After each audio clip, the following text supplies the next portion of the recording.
4 years into the Civil War, the South is nearly defeated.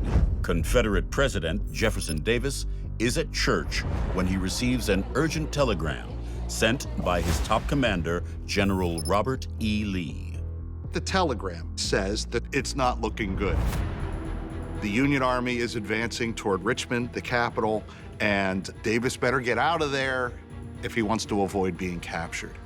So immediately these plans go into effect to evacuate the city. It's hard to imagine the scene. You have people trying to save their families and get out of Richmond in time. You have the Richmond banks opening their doors saying, take your money with you, close your accounts. You have buildings burning. You have every manner of chaos in the streets. It's just hard to imagine. By midnight, they have 2 trains. One is full of people, Jefferson Davis, his cabinet members, their families, and the second train is full of the papers and the money and all the rest of the valuables that the Confederate government wanted to keep safe. This includes all of the money left in the Confederate treasury. Estimates of the amount of money on the train vary from $6 up to $13 million, which would be as much as $250 million in today's currency, of gold and silver coins, copper pennies, jewelry that had been donated by women of the South to help the cause, and as many as 50 barrels of Mexican silver. And they assign an entire contingent of Confederate Navy officers to guard it. Union forces take Richmond on April 3rd as the Confederate contingent arrives in Danville, some 140 miles to the southwest. After putting distance between themselves and the Union soldiers, Davis and his cohorts breathe a sigh of relief. But the respite is short-lived. Several days after the Confederate government gets to Danville, Virginia, they receive word that Robert E. Lee, the commander of the principal army of the South, has surrendered to Union General Ulysses S. Grant at Appomattox Courthouse, Virginia. When Lee surrendered, many saw the writing on the wall. But Jefferson Davis was not ready to give up. He was wanting to establish the government elsewhere, however desperate it seemed. Davis realizes that they've got to keep moving. They've got to find some safe harbor. So the first thing they want to do is pack up and head south to North Carolina, then on to Georgia. And there's a lot of speculation as to what the plan was next. Some believe that they were headed for the Mississippi River to make it to Texas, which was still a Confederate stronghold at the time. No one knows for sure, but we do know that the immediate plan was to get to North Carolina. As Davis and his entourage flee, they learned that President Abraham Lincoln has been assassinated. The pressure to find Davis ratchets up even further. There was a $100,000 bounty put on his head, so you can imagine this creates a lot of interest in discovering where Jefferson Davis is and where he is planning to go. Not only among U.S. soldiers in the field, but also civilians. If anyone spots him, they are much more likely to report his presence to the local authorities. There's this big chase going on over the next several weeks. Davis and the rest of the Confederate government always trying to stay one step ahead of the Union. The problem is they want to stay on railroads as much as possible. That's the most efficient way to move things. But big chunks of the railways are in the hands of Union forces. And in some cases, the route they want to take, there's not even a railway leading to it. So at various points, they've got to stop, move everything from railroad cars to wagons, and carry on over roads. On May 10th, 1865, shortly after dawn, Union soldiers from the 4th Michigan Cavalry surround a campsite near the tiny town of Irwinville, Georgia. By this time, Davis has been on the run for nearly a month.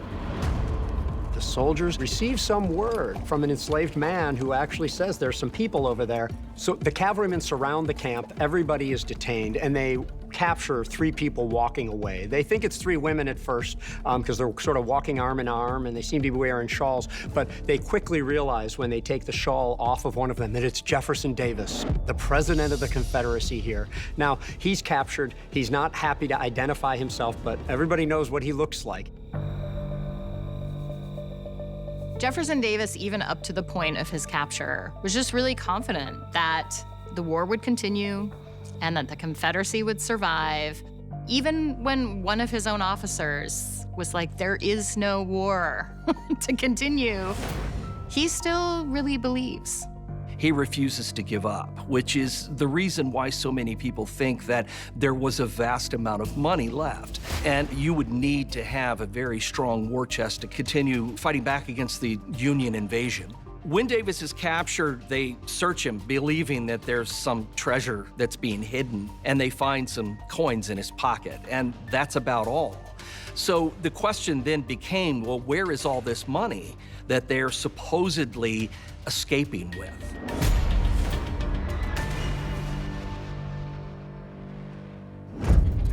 It is believed that when Davis leaves Richmond, there are 50 kegs of Mexican silvered coins, which were obtained through cotton exports to Mexico. However, only 12 of these kegs leave Danville a couple of weeks later. So that means there are 38 missing kegs of Mexican silver. That's 9,000 pounds. Navigating collapsing rail lines and back roads, that's just a logistical nightmare. Those 38 kegs would have been worth about $152,000, which is $3 million today. That's not something you're just going to throw away, even if the Union Army is hot on your trail. Ever since then, treasure hunters have scoured Danville for any sign of buried silver. One early theory suggests that the silver dollars from these 38 kegs were buried at Green Hill Cemetery, just outside of Danville. It's the site of a major prisoner of war camp for Union soldiers. And there are lots of freshly dug graves. So people would not have looked too closely to see if maybe something other than bodies were being buried there.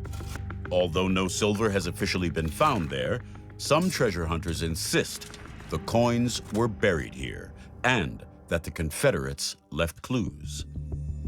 In 2011, one local treasure hunter, Albert Atwell, thinks he has deciphered the mystery of the graveyard. He points to an old carving on a beech tree, the number 8. Now, to him, that's not just a number. That 8, he thinks, is a reference to the 8 reales coin, a Mexican silver coin that was almost common currency in the 1800s and which the Confederates were known to have a lot of. Recent geophysical surveys have been done in the cemetery that point to some sort of mass that's buried beneath the ground. But the cemetery officials will not allow anyone out there digging for treasure. And so to this day, it remains a mystery as to whether that silver is there, and it doesn't seem likely that we'll ever find out one way or the other. But Danville is just one place the Confederates may have stashed loot along their escape route. In the 1940s, a logging crew in Georgia uncovers a Mexican coin from the 1850s, quite near to the place where Davis's group had camped when they were captured outside of Irwinville. Now, that single coin has been enough to fuel generations of treasure lore about Georgia. Now, could there be more? If there is, it hasn't been found yet.